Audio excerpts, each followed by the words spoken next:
India has very friendly relations with Russia, and this news is in particular known by all. In much similar way, even USA had very strong ties with China, for the very fact that they for once thought that it is only the Chinese who can help them tackle the Iranians back then and will also help them fight the standoff or the tussle that might happen in the future with North Korea. Over the time, then it was seen that after a while, even US realized that okay, this is something which is not working up, and hence it is important to involve a lot more people. And when USA started to have friendly talks with other countries, other nations as well, that's when China started to feel the heat. That's when China started to feel vulnerable that once a very good friend is now turning back to strangers and is in talks just so he is strengthened at his position, which might be the case that in order to support them one day, the friend might show his back to China. So this vulnerability was something that started to cause a lot of issues in the Indo-Pacific region. Now this Indo-Pacific region was into a lot of tensions because of China. Because China started to feel a lot of vulnerability in terms of its existence. Now why Dragon started to feel so? We are going to discuss in today's session at UPSC Warriors by Unacademy. Hello everyone, this is Nandini, your educator for the day, and we are going to decode a very important and sensational news which is also relevant for the very purpose of our examination. Towards the end of this video, we'll also be discussing certain practice questions and a PYQ. So without any further ado, let's quickly get started. So as we see that this is the Indo-Pacific map, and here we see India, here we have Australia, then here we have Japan and USA. As we see that it's kind of a quadrilateral that is forming up herein. We see that this is a four-sided structure that is being formed, and thus these are the countries that are coming together to form Quad. Yes, in today's session we'll be specifically talking about Quad nations, Quad countries and the quadrilateral grouping. It's pretty much all the same, and in this video in particular we'll also be dealing with the evolution, objectives, along with the exercises, the key outcomes that are happening in the present status quo. We are essentially going to address all the developments which have taken place recently. This particular topic is the news for the very fact that recently USA has hosted the Quad Summit 2024. And that is why we are discussing this as a part of our current affairs. So what is Quad? Quad is a grouping of four democracies, which is India, Australia, USA and Japan. You'll be very surprised to know that US was someone who was not even interested at the very first.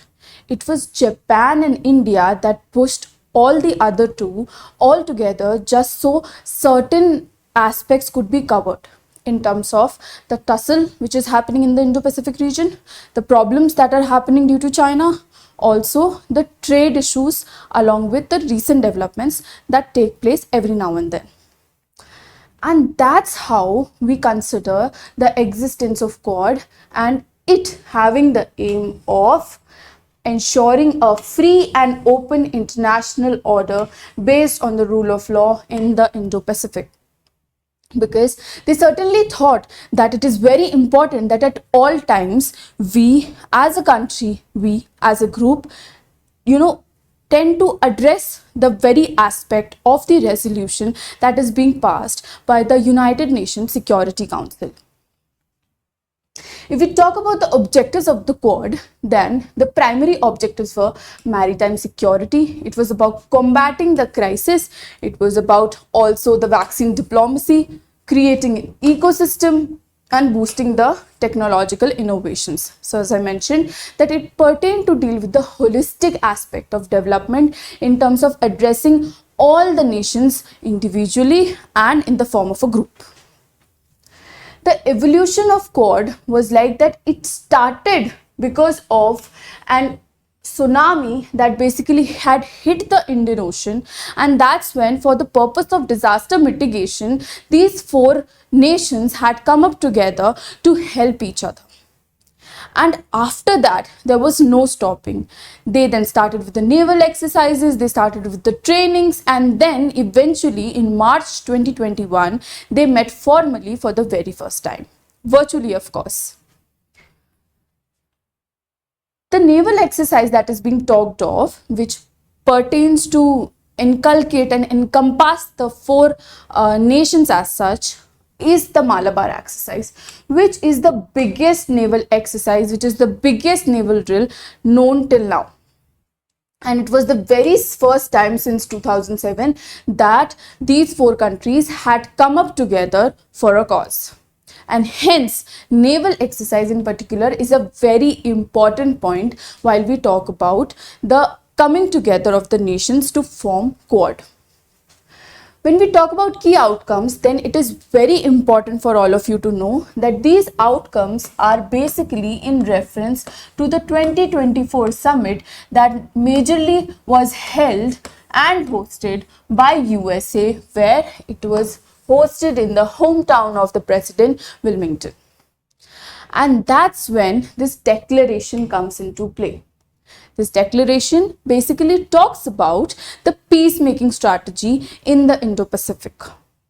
They tend to have a zero tolerance policy towards anything that unilaterally disturbs the peace, disturbs the working of the Indo-Pacific nations.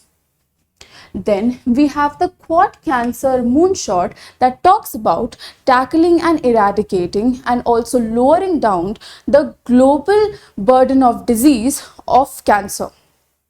And in particular, it has taken into account that it will work on cervical cancer as such, because cervical cancer can be prevented at many levels. And it has decided that soon after addressing cervical cancer, it will move forth to addressing the other nature of cancers as well. Then we have the Maritime Initiative, which is for long being considered, which is a very important exercise again, as we have also the background of the naval exercise. So maritime training is something that the four nations, the four countries comprehensively work upon to get better at it. Then we have Quad at Sea Observer Mission. Now, what is this Sea Observer Mission? Sea Observer Mission, since Quad we see that it is the Indo-Pacific region that we are addressing to, then there are a lot of water bodies, there are a lot of seas that are in the middle. There is a lot of water pathways that connect the nation from each other, and hence observing this particular thing becomes important, because you never know when via the side of water you can get attacked. And waterways are in particular very easy to infiltrate. They are very easy to penetrate and attack, and hence it is very important to have such an exercise as important as sea observership. Just so all of these countries can have a strict watch on each other and also on the countries that fall in the ambit of the Indo-Pacific, that there is no disturbance whatsoever caused to them, just so peace is maintained and everyone lives in harmony. Post which we have the Indo-Pacific Logistic Network that pertains to talk about the sharing of logistic infrastructure in order to simplify trade, in order to simplify the entire process, just so the people of this country could be benefited, because of lack of infrastructure, because of lack of logistics, a lot of costs are being added up, because of which in turn the economy gets hustled with. The economy gets up and down, and it creates a problem. And hence, discussing on something that might bring the costs at a common ground would be very, very beneficial for trade and commerce. Then we have ports of future. As I already mentioned, that there is a lot of waterways, and hence having ports is something that would help in transit, that would help in trade, commerce, and everything that is related for the very purpose of exchange of goods and services within countries and amongst them as well. Then we have a very important declaration, very important key outcome over which work has been done, which is about Semiconductor Supply Chain Memorandum of Cooperation. So we all know that recently the Semicon was held, the conference was held in Greater Noida, wherein we talked about being self-reliant in the aspect of semiconductors. And since we are a developing nation, we don't know much about it. Hence, in order to fasten up our belts and understand the process, it becomes very, very important that we know about things, and we can only know about things from the experts. And we know that expert advice is something we can get either in return of something or via the means of cooperation. So MOU, MOC are certain things that could help us build upon that aspect. And for this very purpose, an MOC is signed so that we can understand the working of semiconductor, and we can in turn be self-reliant at some point of time. Then, since the situation of another pandemic is under making, which is about Mpox, the talks about being prepared for it, which is pandemic preparedness and development of vaccine, is something which is again taking up to a lot of space of discussion, and that was again something that these people have discussed just so it does not become as devastating as COVID-19 was.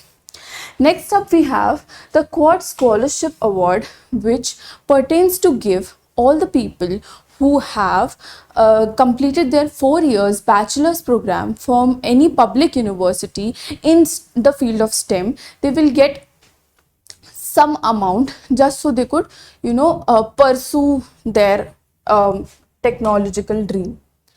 As I had mentioned about all of these already, we'll quickly have a glance just so we see that we do not miss out on anything. So as I said, Quad Wilmington Declaration is for destabilizing or unilateral actions that seek to change the status quo by force or coercion. So they won't tolerate this. Then they say, the Quad nation says that we condemn the recent illicit missile launches in the region that violate UNSC resolution, which pertains to directly point fingers on China.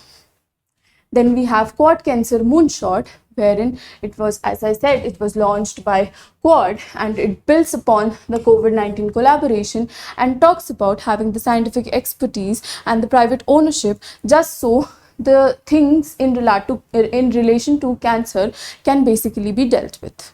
And in turn, the very cervical cancer as an issue could be addressed, and over the time, the other targets can also be made with regards to other forms of cancer. Then we have the Maritime Initiative, which in particular is taking place under the ambit of Maitri, which is Maritime Initiative for Training in the Indo-Pacific. And under this, the tools that are being used for the very purpose of training is IPMDA, which is nothing but Indo-Pacific Maritime Domain Awareness Program. So this is the tool that aims to enhance the monitoring, security, law enforcement, and deter illegal activities in regional waters. India will host the inaugural of Maitri workshop in 2025. Also, one point that becomes very important to know in terms of this year is that next year, which is 2025, wherein India will also inaugurate Maitri workshop, India is also the host of the Quad Summit next year. Then it will also launch a maritime legal dialogue to support the rules-based maritime order in the Indo-Pacific region, because there has been seen that a lot of deterrence, a lot of problems are being caused in these regards. Then the other developments that we are talking about certainly relate to climate change, they are related to the energy efficiency, then they are related to adding up of a new subcategory under the Quad STEM Fellowship, which is, as I said, about the scholarship program that the Quad intends to offer. The mpox preparedness, in order to achieve the very idea that we are not threatened by the disease and we in turn are able to control it, is something that is being talked about in here. Then we have the Quad Scholarship Awareness, which again was launched by the President Biden and was talked about that we are going to give it to people, and it is a very new initiative. Then the other regional developments that are happening, then this particular topic is in relation to the China's action in the Indo-Pacific region, the very thing that we started up with. And China in particular is doing this thing just to establish its strength, just to establish its mettle, just so the other countries are still afraid of it. What it is actually doing, it is actually targeting the 9-dash line, wherein it says that the territorial part is ours, wherein the people of the country say that this is nothing but an overlap and we do not appreciate it. And this is not the first time that China is doing it. Even in 2016, they defied an order while they do this, wherein in 2016 it was said in the Permanent Court of Arbitration at The Hague that the territorial claims are wrong. Then the Strait of Malacca, as it is a key crossroad, it is also being into talks because China intends to occupy that as well, since it's a very resource rich place, and also it connects the countries here and there, which is why the oil, natural gas and fish are the resources that are being targeted by the countrymen of China, by the government of China. Along with which, like, this was something that was happening in South China Sea.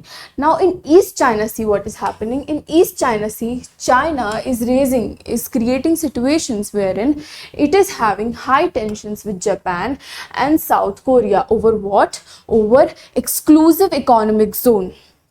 It is also intending to have control over the connection that falls in between the Yellow Sea, the Sea of Japan and the Pacific Ocean, since it would facilitate the trade and commerce. Now, why so much so is happening is because when you will see that here it is China and the Yellow Sea, East China Sea, Japan, Beijing, all of these are all connected. It pertains to feel that if these people are going to partner with other neighboring countries, with other neighboring nations, then it is surely going to reduce the control that China has over these people, over these places. And as you can see that even the transit is not a problem herein. You see, the connections is as such that the entire problem of transport would be solved. It would be even facilitated for the very fact that these are all nearby, and waterways are something that basically intend to connect them, and hence it will reduce the entire problem that would relate to trade and commerce, which is why in order to strengthen itself economically and also strategically in terms of geopolitics, it intends to have territorial claims on this particular part. What it says, that Quad is nothing but it's Asian NATO. It's Asian NATO that intends to feed the aspirations of the United States of America. And the United States of America wants nothing but control over Beijing, control over China. You see, that is why China in particular is feeling very, very vulnerable and is feared of the entire situation that is happening here and there and across the globe. With that, we come to an end of the discussion. Now, the second part of this session deals with the practice question. But before that, I would like to introduce all of you to the subscription offer that we at Unacademy are having. So we are offering our subscription at just rupees 24,999, and you'll get additional benefits, which are lectures with PPT, PDF, mains test series, dedicated doubt session, and one-on-one mentorship.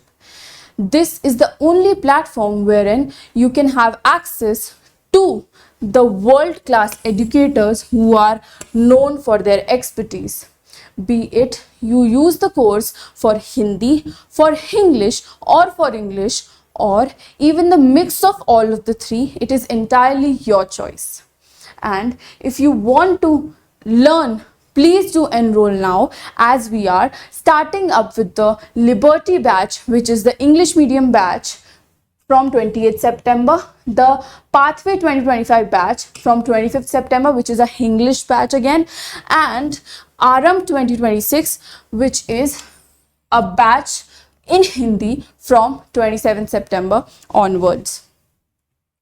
These are the perks that you might get if you have the iconic subscription. And we are also launching with our September optional carnival that tends to have a number of courses while we talk about optional. So even if you have not chosen one, you can always explore your options. We have also made sure that we are going to give it back. We are going to have you fully prepared for the very purpose of your examination, whether be it in terms of prelims or mains.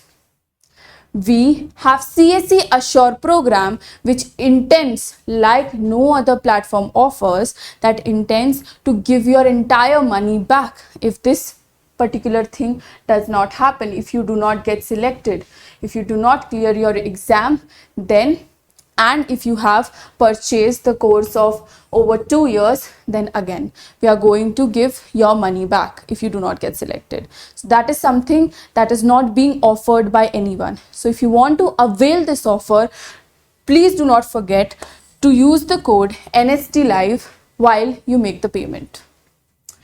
The PYQ that I have mentioned here, which is a homework for all of you along with the practice question that I have got, is Quad is transforming itself into a military alliance. Discuss. It was a question that was asked in the paper of GS2 in the year 2020. So it's very recent, and since it is in news again, I'm pretty sure that we are going to face another question next year. The practice question for mains that I have got for all of you is that Quad is the new reality of the world and it comes with pros and cons for India. Discuss. So I would want you all to write both the formats of answers, which is 150 and 250 words, because you never know what UPSC is going to throw you at. So with this, I would like to sign off for today's session as we come to an end with it. I really hope that this particular session was useful to all of you and you might also enjoy while you learn. And if the intention was absolutely achieved, please do not forget and hesitate to like, share, comment and subscribe to our channel, as it will definitely help us do a lot better and will also act as a point of motivation for all of us.